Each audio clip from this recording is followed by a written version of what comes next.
Halo semuanya, kembali lagi bersama saya Johan di Juna Trading ID. Jadi pada kesempatan video kali ini saya akan bahas kembali untuk update dari pergerakan XAUUSD. Ya, yang dimana kalau kita perhatikan XAUUSD sebenarnya masih bermain di area base yang sama. Ya, hanya saja kalau kita lihat ya sudah 2 hari XAUUSD ini cenderung untuk sideways. Ya, cenderung untuk sideways, yang kenaikannya itu tidak lebih dari area 1796 ya, sampai dengan penurunan itu nggak lebih dari area 1778. Kalau kita perhatikan memang tekanan dari si seller ini udah mulai mengecil ya, di time frame daily-nya selama 2 hari ini, tetapi harga itu masih belum bisa untuk naik ke atas. Lalu di sisi lain kita perhatikan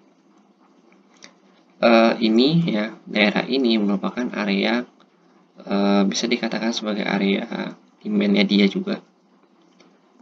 Ini bisa dikatakan sebagai area demand-nya si XAUUSD juga, karena area-area ini adalah area yang sudah di locking ya, atau dikunci dengan bullish engulfing. Di sini kita bisa perhatikan ada bullish engulfing.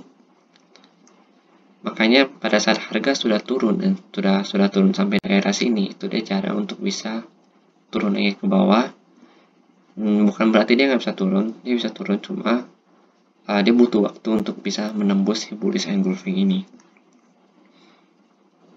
Oke, kita perhatikan lagi di candle 4 jam. Kita buka analisanya.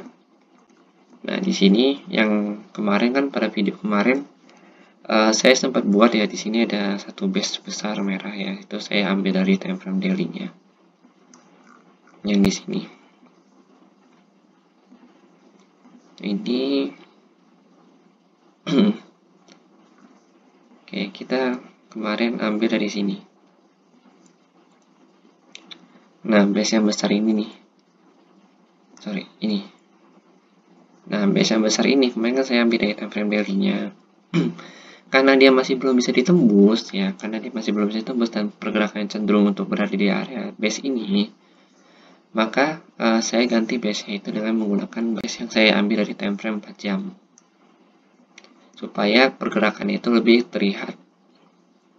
Nah, kalau di sini kita perhatikan ya, harga itu cenderung terjejak di area 1792 sampai dengan 1796. Nah, di area-area ini kalau kita lihat ini ada supply area juga. Ya, supply area yang terbentuk di sini nih. Ya, kalian perhatikan pin candle yang ini, lalu ada rejection ke bawah. Nah, dia reject sampai menyentuh area trendline-nya. Dan yang ini pada saat dia coba untuk naik lagi ke atas, ya, di saat dia naik tuh, coba naik ke atas lagi nih. Nah, dia itu cenderung terreject di area supply ini. Lalu kalau kita perhatikan di time frame di line chart-nya, ya ini kan line chart-nya nih. Ini kalau dia misalkan mau turun lagi ya, dia bisa aja bentuk pola M begini. Jadi bisa ya bentuk pola M. Nah, pada saat dia breakout nanti, dia itu bisa ke area sini. Ke 773 sampai 778. Kenapa? Kalau kita perhatikan di sini itu ada tahanan juga. Ya, daerah-daerah sini nih, kalau kita ganti ke candle. Nah, di sini ada order block. Ya, order block ini yang kita gunakan untuk menjadi area demand-nya dia terdekat. Jadi saat ini dia sedang menuju target area di sini nih, garis putih yang ini nih. Garis putih ini ada di level harga 1784. 1784.5.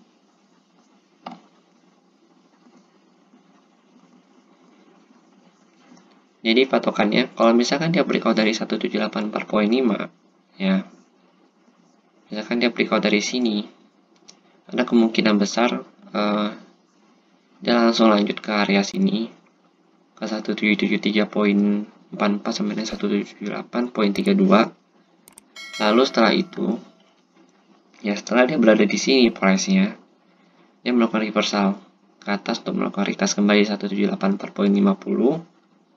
Ya, jadi kalau misalkan dia berhasil retest dan nggak nge-breakout ke atas lagi, maka dia akan meneruskan penurunannya itu sampai ke level harga sini, terendahnya dia 1762 ya. Jadi setelah dia breakout dari sini, kemungkinan dia ke 1762-nya. Nah, di sini kita bisa prepare untuk buy ya. Jadi di 1762 ini kita bisa buy dengan stop loss kita itu di sini. Di 1759. Atau kita bisa menggunakan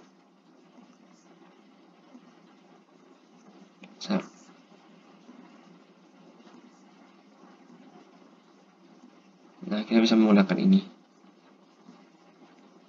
Kalau misalkan harganya itu udah turun ke bawah sini.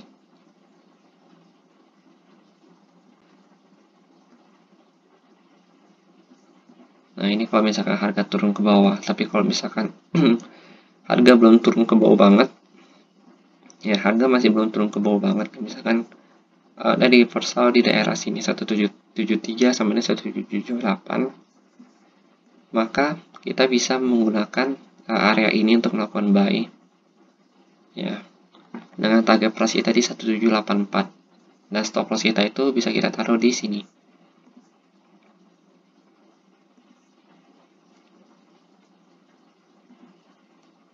Di 1770 untuk stop lossnya nih.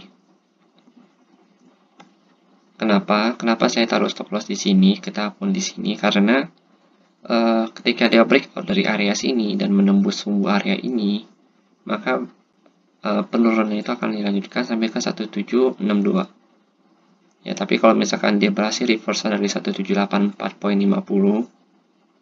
ya, misalkan dia sudah sampai sini, dia reversal ya, target dia itu di 1792 sampai 1796, baru nanti dia tembus ke 1800-an ya. Jadi untuk trendline ini sebenarnya masih valid sama dia masih pakai untuk trendline-nya, hanya saja kenaikan dia itu pada saat dia menyentuh trendline ini sudah tidak sebesar yang ini. Kalau ini kan langsung naik ya, kita perhatiin ya, kena langsung naik ke atas price-nya. Tapi kalau yang ini pada saat dia kena ya, dia langsung dia buat pola dulu ya, dia nggak langsung naik.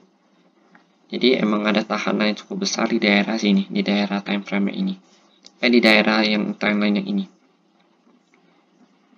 Jadi kalau saya besok akan cenderung fokus ke area-area yang sudah saya tandain di sini. Ketika dia sampai di 1784, maka akan saya perhatikan dulu dia ada breakout apa enggak. Kalau misalkan dia nggak ada breakout, ya otomatis saya akan coba open buy di daerah sini dengan target price kita di sini. Lalu ketika dia breakout, maka saya akan tunggu di area 1773 sampai 1778 ya, dengan patokan di time frame 1 jam. Kita bisa dengan patokan time frame 1 jam ini ya, ketika dia misalkan nanti di sini dia ada reversal ya, berarti kita bisa buy di sini 1784. Tapi kalau misalkan dia breakout daerah sini ya, kan seperti ini nih, dia breakout ya, berarti kita tunggu aja di daerah sini.